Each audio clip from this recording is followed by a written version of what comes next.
और चलिए सत्याग्रह में खबरों की तरफ आगे बढ़ेंगे। यूपी में बिजली कर्मियों की हड़ताल खत्म हो गई है। 72 घंटे की डेडलाइन खत्म होने से पहले ही समाधान हो चुका है। प्रदेश में 65 घंटे चली बिजली कर्मियों की हड़ताल खत्म हो गई है। सरकार की तरफ से मिले आश्वासन के बाद बिजली कर्मचारियों ने हड़ताल खत्म करने का फैसला लिया।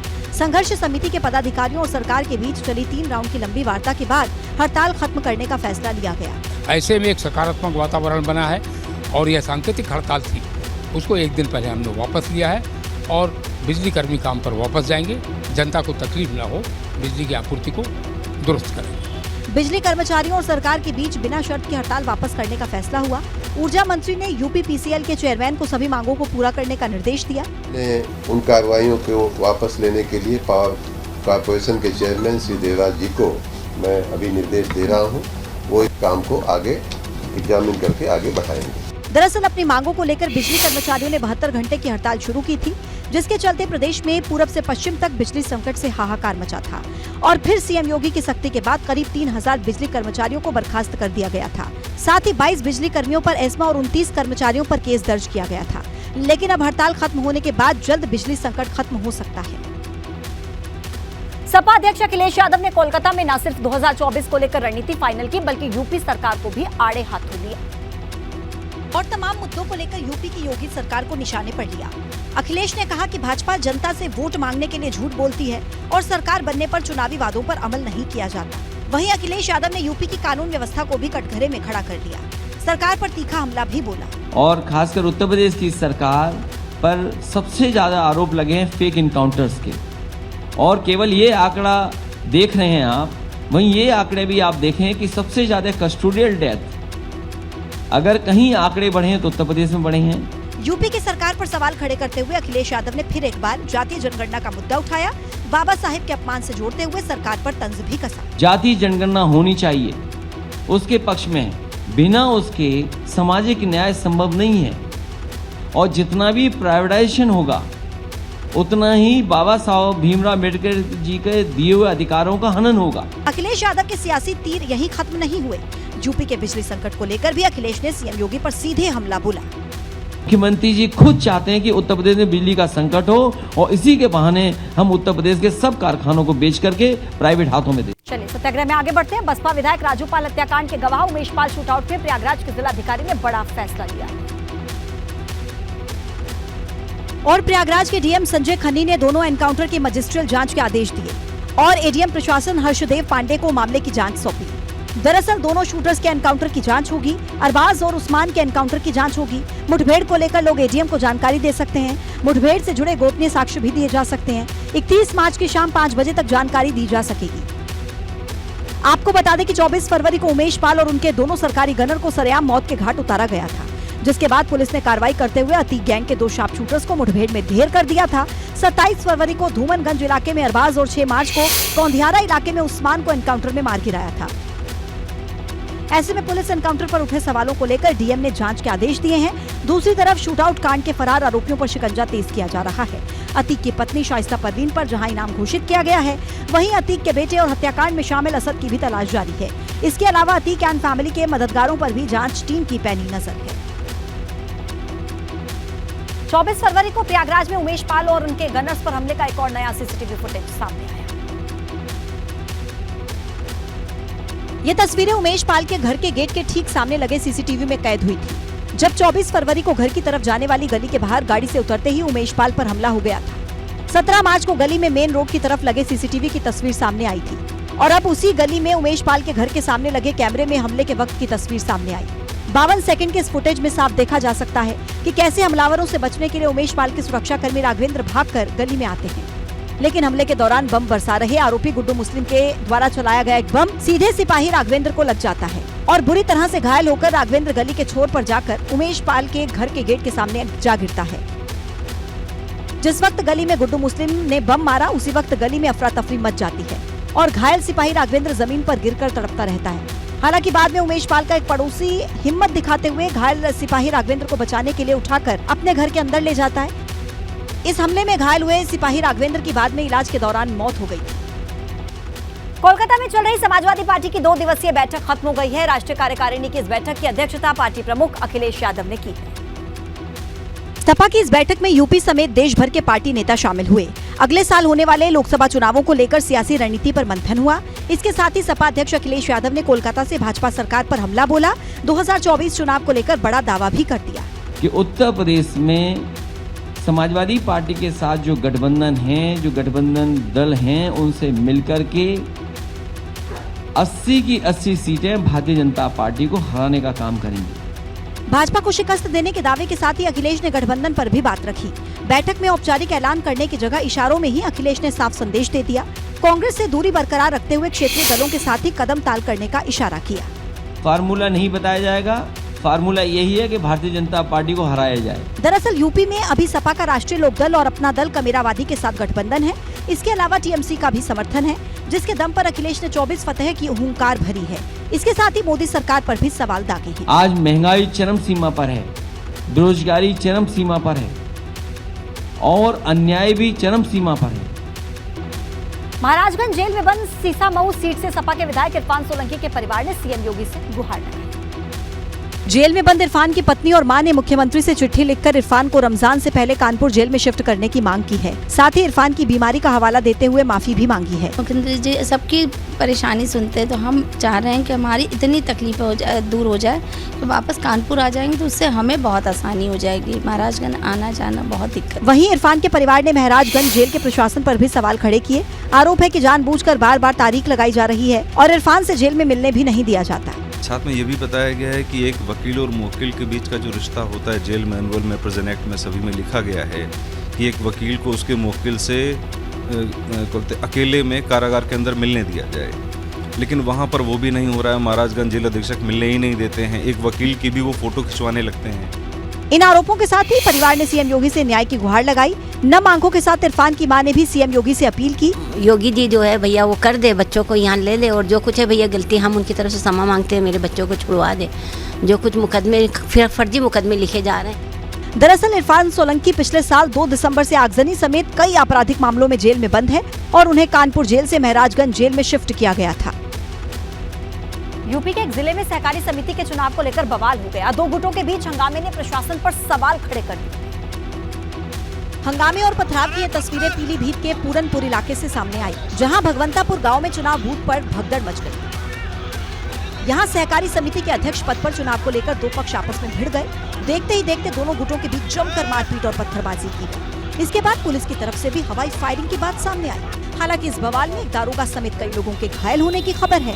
और एक आदमी को तो किडनैप करा हुआ था सुबह से, तो अब छोड़ा है उन्होंने, पुलिस प्रशासन ने आके छुड़वाया। गोली भी चली है? हाँ, गोली शायद कोतवाल साहब ने आवाज़ आई थी अंदर से, जो पता नहीं बचाव के लिए चलाई थी। इस बवाल में घायल हुए लोगों को अस्पताल में भर्ती करा दिया गया है। बताया जा रहा है कि नामांकन के वक्त दोनों पक्षों के बीच कहासुनी के बाद बवाल हुआ। हालांकि पुलिस ने मौके पर जाकर मामला शांत करा दिया है। साथ ही अब मामले की जांच जारी है। अध्यक्ष पद का चुनाव हो रहा था, इसमें 2 पक्षों में आपस में झगड़ा हुआ और पुलिस मौके पर आ गई। सारे लोग शांति है और कोई बात नहीं है। पुलिस ने बेशक मामला शांत करा लिया है, लेकिन इस बवाल के बाद प्रशासनिक व्यवस्था और इंतजामों पर भी सवाल खड़े हो रहे हैं। कोलकाता में अखिलेश यादव ने 2024 में विपक्षी दलों के गठबंधन को लेकर भी एक बड़ा बयान दिया है। कोलकाता में हुई बैठक के दौरान समाजवादी राष्ट्रीय कार्यकारिणी ने फैसला लिया है कि 2024 के लोकसभा चुनाव में उत्तर प्रदेश में समाजवादी पार्टी राष्ट्रीय लोकदल के साथ चल रहे अपने गठबंधन के साथ ही प्रदेश की सभी 80 सीटों पर चुनाव लड़ेगी। समाजवादी पार्टी के साथ जो गठबंधन हैं, जो गठबंधन दल हैं, उनसे मिलकर के 80 की 80 सीटें भारतीय जनता पार्टी को हराने का काम करेंगे। वहीं यूपी के बाहर विपक्ष की एकता के सवाल पर अखिलेश ने कहा कि कई क्षेत्रीय दल देश में नया राजनीतिक विकल्प बनाने पर काम कर रहे हैं। देश के बहुत सारे रीजनल पार्टी के लीडर्स इस कोशिश में हैं कि कोई न कोई फ्रंट बने। लेकिन अखिलेश ने इशारों में ये भी कह दिया कि 2024 में विपक्ष की अगुवाई क्षेत्रीय दल ही करेंगे, न कि कांग्रेस। क्योंकि कांग्रेस राष्ट्रीय पार्टी है, हम लोग रीजनल पार्टी हैं, तो दिल्ली वाले लोग अपना तय करेंगे उनकी भूमिका क्या होगी। अखिलेश के इस बयान को राहुल गांधी के लिए जवाब भी माना जा रहा है, जिसमें राहुल ने कहा था कि सपा की कोई राष्ट्रीय विचारधारा नहीं है। और चलिए सत्याग्रह में आगे बढ़ेंगे, जहां उमेश पाल हत्याकांड में फरार चल रही आरोपी शाइस्ता परवीन का प्रयागराज पुलिस पोस्टर जारी करने की तैयारी कर रही है। जेल में बंद माफिया अतीक अहमद की पत्नी शाइस्ता परवीन भी उमेश पाल हत्याकांड में आरोपी है। वारदात के बाद से शाइस्ता परवीन भी फरार चल रही है। जिसके बाद पुलिस ने पहले तो शाइस्ता पर 25,000 रुपए का इनाम घोषित किया। उमेश पाल की हत्या में फरार चल रही माफिया डॉन अतीक अहमद की पत्नी शाइस्ता परवीन का जल्द प्रयागराज पुलिस पोस्टर जारी करेगी। वो बुर्का पहनती हैं, चेहरा ढके रहती हैं, इसलिए उनकी पहचान करना मुश्किल हो रहा है। पुलिस के पास शाइस्ता परवीन के सिर्फ वही एक फोटो है जिसमें वो बुर्का पहने हुए और चेहरा ढके हुए हैं। और अब प्रयागराज पुलिस शाइस्ता परवीन का पोस्टर जारी करने की तैयारी में जुटी है। दरअसल शाइस्ता परवीन की जो भी तस्वीरें सोशल मीडिया और इंटरनेट पर मौजूद हैं, उन सभी में शाइस्ता ने नकाब पहन रखा है। ऐसे में पुलिस अब अतीक अहमद की पत्नी की असली तस्वीर सार्वजनिक करने की तैयारी कर रही है, ताकि लोग शाइस्ता को पहचानने में पुलिस की मदद कर सके, जिसके लिए पुलिस स्केच बनाने वालों की मदद ले रही है। 24 फरवरी को हुई उमेश पाल की हत्या के बाद से अतीक अहमद की पत्नी फरार चल रही है और उसे गिरफ्तार करने के लिए प्रयागराज पुलिस की अब तक सारी कोशिशें बेकार साबित हुई हैं। हालांकि कॉल डिटेल्स के आधार पर पुलिस ने शुक्रवार को शाइस्ता के 3 करीबियों को हिरासत में लिया और पुलिस को शक है कि शाइस्ता परवीन प्रयागराज में ही कहीं छिपी हो सकती है। भारत जोड़ो यात्रा के दौरान एक विवादित बयान के लिए दिल्ली पुलिस आज राहुल गांधी के घर पर पहुंची। दिल्ली पुलिस ने 16 मार्च को राहुल गांधी को नोटिस जारी करते हुए महिलाओं पर दिए उनके बयान पर जवाब मांगा था, लेकिन राहुल गांधी की तरफ से जब कोई जवाब नहीं आया तो दिल्ली पुलिस राहुल गांधी के सरकारी आवास पहुंच गई, लेकिन दिल्ली पुलिस की राहुल गांधी से मुलाकात नहीं हो पाई। दूसरी तरफ कांग्रेस ने इसे राहुल गांधी को डराने की मोदी सरकार की कोशिश बताया। राहुल जी को परेशान करना चाहते हैं, लेकिन राहुल जी डरने वाले नहीं है और कांग्रेस पार्टी भी डरने वाली नहीं है। श्रीनगर में भारत जोड़ो यात्रा के समापन के दौरान राहुल गांधी ने विवादित बयान देते हुए कहा था, उनकी भारत जोड़ो यात्रा के दौरान बहुत सारी महिलाओं ने राहुल से कहा था कि उनके साथ बलात्कार और यौन उत्पीड़न हुआ है, लेकिन भाजपा ने आरोप लगाया कि राहुल गांधी देश से लेकर विदेश तक सिर्फ झूठ बोल रहे हैं। इंग्लैंड में बोला है कि लोकतंत्र नहीं है, झूठ बोल रहे हैं कांग्रेसी और राहुल गांधी। हालांकि बाद में राहुल गांधी दिल्ली पुलिस के अफसरों से मिले, नोटिस का जवाब देने के लिए कुछ और वक्त की मांग की। सूबे के मुखिया योगी आदित्यनाथ ने अयोध्या का दौरा किया, जहां पर उन्होंने राम के दरबार में हाजिरी लगाई। राम की नगरी में सीएम योगी ने सबसे पहले हनुमानगढ़ी पहुंचकर दर्शन पूजन करके आरती और फिर राम जन्मभूमि पहुंचकर भगवान राम के दर्शन किए। इसके साथ ही मुख्यमंत्री ने रामलला के मंदिर निर्माण कार्य का बारीकी से निरीक्षण किया, अफसरों से निर्माण से जुड़े अपडेट लिए। इसके अलावा गर्भगृह का जायजा लिया, रामपथ को भी देखा। इस मौके पर मुख्यमंत्री ने अयोध्या के विकास कार्यों की जानकारी दी। समयबद्ध तरीके से जिस तेजी के साथ अयोध्या के विकास के सभी कार्य आदरणीय प्रधानमंत्री जी के विजन और उनके मार्गदर्शन में आगे बढ़ रहे हैं। अयोध्या में हो रहे विकास कार्यों को लेकर मुख्यमंत्री ने अधिकारियों को खास दिशा निर्देश दिए हैं। साथ ही अयोध्या आने वाले श्रद्धालुओं की सुविधा को लेकर खास ख्याल रखने को कहा है। अपने अयोध्या दौरे पर मुख्यमंत्री ने अशरफी भवन पीठ के अंतर्गत नवनिर्मित श्री राम कृतु स्तंभ और श्री राम लला भवन के लोकार्पण कार्यक्रम में भी हिस्सा लिया। यहाँ मुख्यमंत्री को सम्मानित किया गया।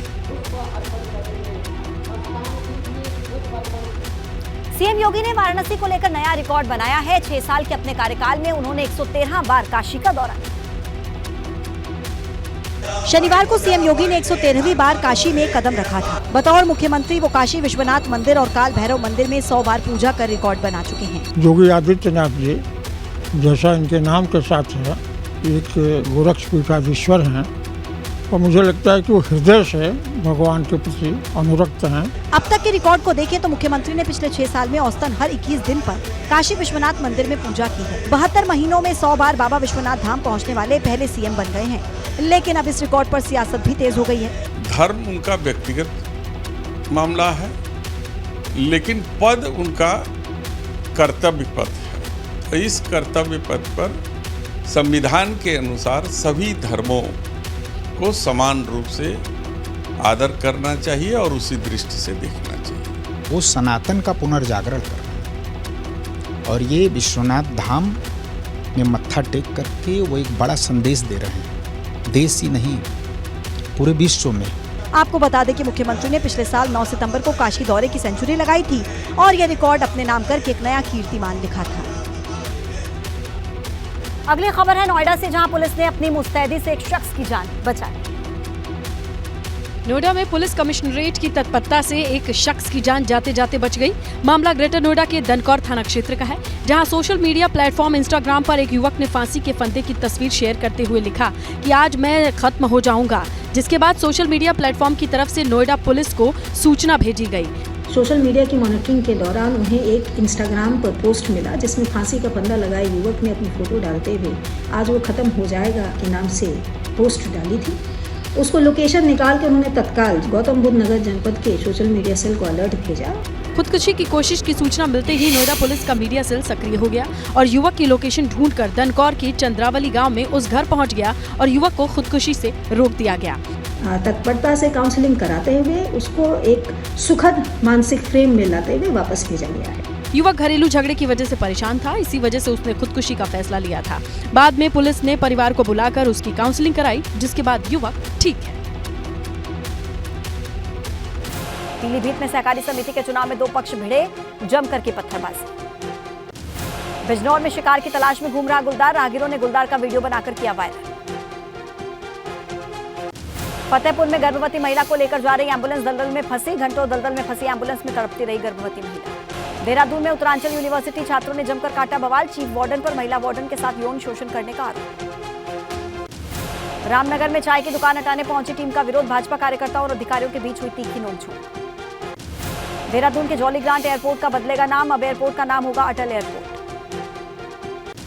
हिमाचल से विकासनगर जा रही कार खाई में गिरी, 4 लोगों की मौत। अमेठी में भीषण सड़क हादसा, बेकाबू टैंकर ने ऑटो को मारी टक्कर। ग्रेटर नोएडा में यमुना एक्सप्रेसवे पर 2 कारों के बीच हुई टक्कर, हादसे में 2 बच्चों समेत 8 लोग घायल। श्रावस्ती में तेज रफ्तार 2 ट्रकों के आमने सामने की टक्कर, हादसे में 1 व्यक्ति की मौत। चित्रकूट में नदी में नहाने गए युवक की डूबकर मौत, परिजनों ने बालू पट्टे धारक पर लगाया आरोप। बिजनौर में पर्यटकों की कार ट्रैक्टर ट्रॉली से टकराई, 7 पर्यटक घायल।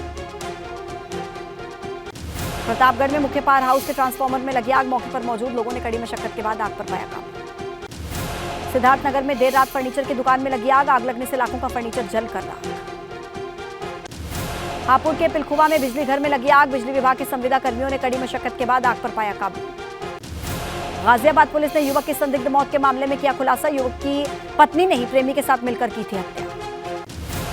पीलीभीत में सहकारी समिति के चुनाव को लेकर 2 पक्षों में मारपीट, घटना में आधा दर्जन लोग घायल। बस्ती में बदमाशों ने एक महिला की गला रेतकर की हत्या, पुलिस ने शव को कब्जे में लिया। कुशीनगर में बुजुर्ग के सिर पर बांस से वार करके हत्या की गई, पुलिस ने शव को कब्जे में लिया। उन्नाव में किसान की धारदार हथियार से हत्या, पुलिस जांच में जुटी। उन्नाव में संदिग्ध परिस्थितियों में तालाब में मिला युवक का शव, हत्या करके शव फेंके जाने की आशंका। अमेठी कलेक्ट्रेट में चली ताबड़तोड़ गोली, कांस्टेबल ने सरकारी राइफल से की 3 राउंड की फायरिंग। मैनपुरी में स्कूल की लापरवाही की खबर दिखाने पर प्रिंसिपल की गुंडाई, स्थानीय पत्रकार के खिलाफ मोबाइल लूट का दर्ज करवाया मामला। झांसी में बदमाशों ने घर में घुसकर परिवार को बंधक बनाकर लूट की वारदात को दिया अंजाम। पीलीभीत में पीएम किसान सम्मान निधि को चेक करने के नाम पर किसानों से ठगी करने वाला मामा भांजा समेत 3 लोग गिरफ्तार। कुशीनगर में अवैध रूप से चल रहे अस्पताल और जांच केंद्रों पर चला स्वास्थ्य विभाग का छापा। लखनऊ के अवध चौराहे पर चेकिंग के दौरान पुलिस ने पकड़ी शराब। अलीगढ़ के बहुचर्चित जहरीली शराब कांड में दर्ज मुकदमों की जांच तेज, राष्ट्रीय मानवाधिकार आयोग की टीम ने आने से पहले जमीन से हटाया अवैध कब्जा। हापुड़ एसपी अभिषेक वर्मा ने बदमाश से मांगी रंगदारी, 10 लाख रुपए मांगे। इरफान सोलंकी की पत्नी और मां ने सीएम योगी को लिखा पत्र, इरफान को महराजगंज जेल से कानपुर जेल में शिफ्ट करने की मांग।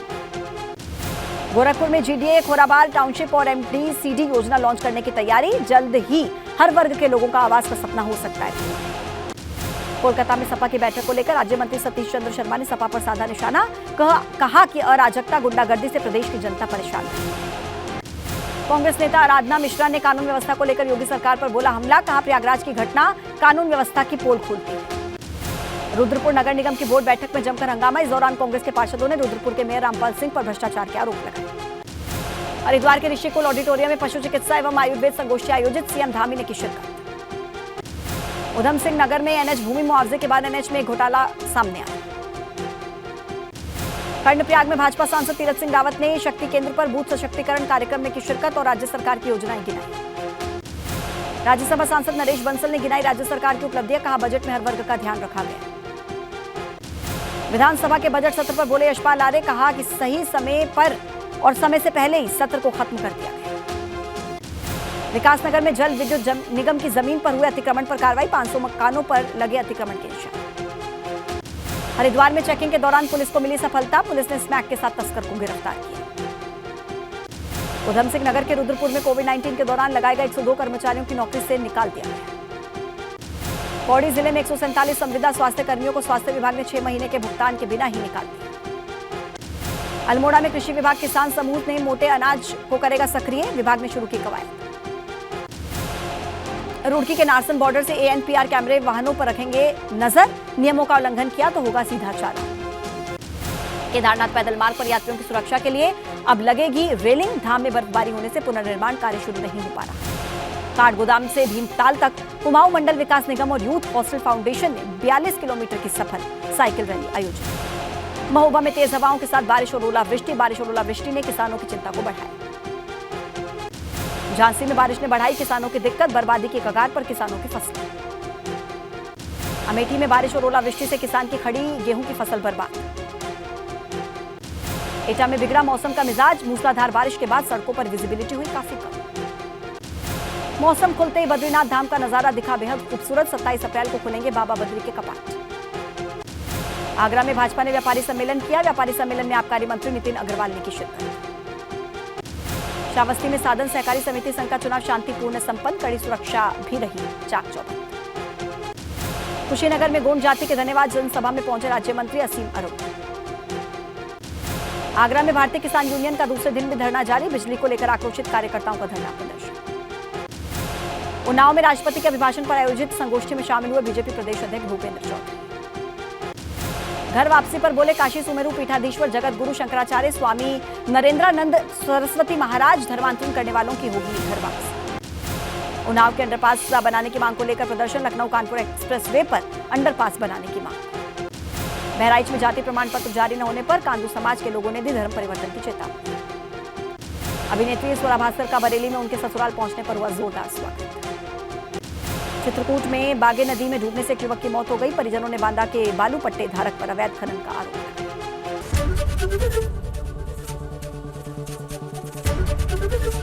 ABP गंगा, खबर आपकी, जुबान आपकी।